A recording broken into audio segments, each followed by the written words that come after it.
வந்துட்டு அதிர்ச்சம் செய்யறதுக்கு வீட்லயே மாவு எப்படி ரெடி பண்றதுன்னு பார்க்கலாம் வாங்க. அதுக்கு நான் 1/2 கிலோ பச்சரிசி எடுத்து கழுவிட்டு 2 மணி நேரம் ஊற வச்சு எடுத்துக்கிட்டேங்க. தண்ணி 2 மணி நேரம் கழிச்சு தண்ணி இருத்து அந்த ஒரு 10 நிமிஷம் தண்ணி எல்லாம் வடிஞ்ச பின்னாடி மிக்ஸி கப்ல போட்டு நல்லா நைஸா அரைச்சு சல்லடையில சலிச்சு எடுத்துக்கலாங்க.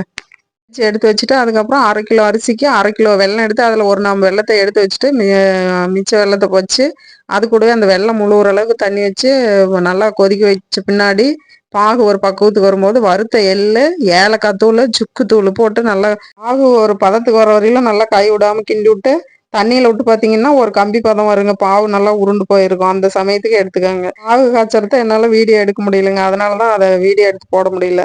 இப்போ வந்து மாவு நல்லா கீழே எடுத்து வச்சு ஒரு கரண்டி காம்பு எடுத்து நல்லா மாவை நடுவில் மாவில் குழி பறிச்சு விட்டு அந்த பாவு அதில் ஊற்றி நல்லா பேசும் போது கொஞ்சம் இணக்கமாக இருந்தாலும் பரவாயில்லைங்க. அப்போ தான் காலையில் எழுந்திரிச்சு ஊறிச்சுன்னா அது சரியான பக்குவத்துக்கு வரும். இந்த அளவுக்கு பக்குவமாக இருக்கணும் மாவு பிசையும் போது. இப்போ நைட்டு ஃபுல்லாக ஊற வச்சு எடுத்துக்கணுங்க மாவை.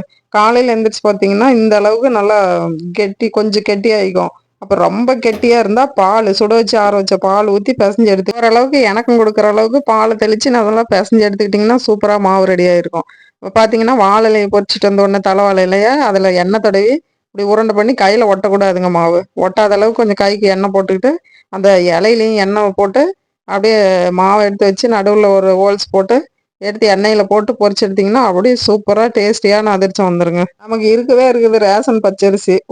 நமக்கு அதிர்ச்சம் சாப்பிட்ணுன்னு தோணுச்சுன்னா இந்த மாதிரி செஞ்சு பாருங்க. சூப்பராக டேஸ்டியாக வருங்க. அதிர்ச்சம் பஞ்சு போல் மேலே நல்லா மொறுமொறுப்பாகவும் உள்ள கிறிஸ்பியாகவும் சாப்பிட்றதுக்கு டேஸ்ட்டாகவும் வருங்க. நீங்கள் ஒரு டைம் ட்ரை பண்ணி பாருங்கள். இப்படி செஞ்சு எங்கள் வீட்டுக்காரருக்கு எடுத்துகிட்டு போய் தந்தா அவர் என்ன சொல்கிறாருன்னு பாருங்கள். இப்போ அவர்கிட்ட கொண்டு போய் கொடுக்கலாம். இந்தாங்க அதிர்ச்சம். பார்க்கறதுக்கு சூப்பரா இருக்குங்க. சூடா இருக்குதா? எவ்வளவு சாப்பிட்டா இருக்கு பாருங்க. நல்லா சாப்பிட்டா இருக்கு. சூப்பர். எப்படி இருக்கு? சரியா போச்சுப்பா. சரியா போச்சா? பக்கம் எதுக்குமே போட்டா அதிகமா இருந்தாலும் நல்லா இருக்காது. பாருங்க எந்த அளவுக்கு அதிர்ச்சி வந்துருக்குதுன்னு. வீட்டுல செஞ்ச மாவுல சூப்பரா வந்துருக்குது. ஓகேங்க, அடுத்த வீடியோவில் பார்க்கலாம். பாய். செம டேஸ்ட்.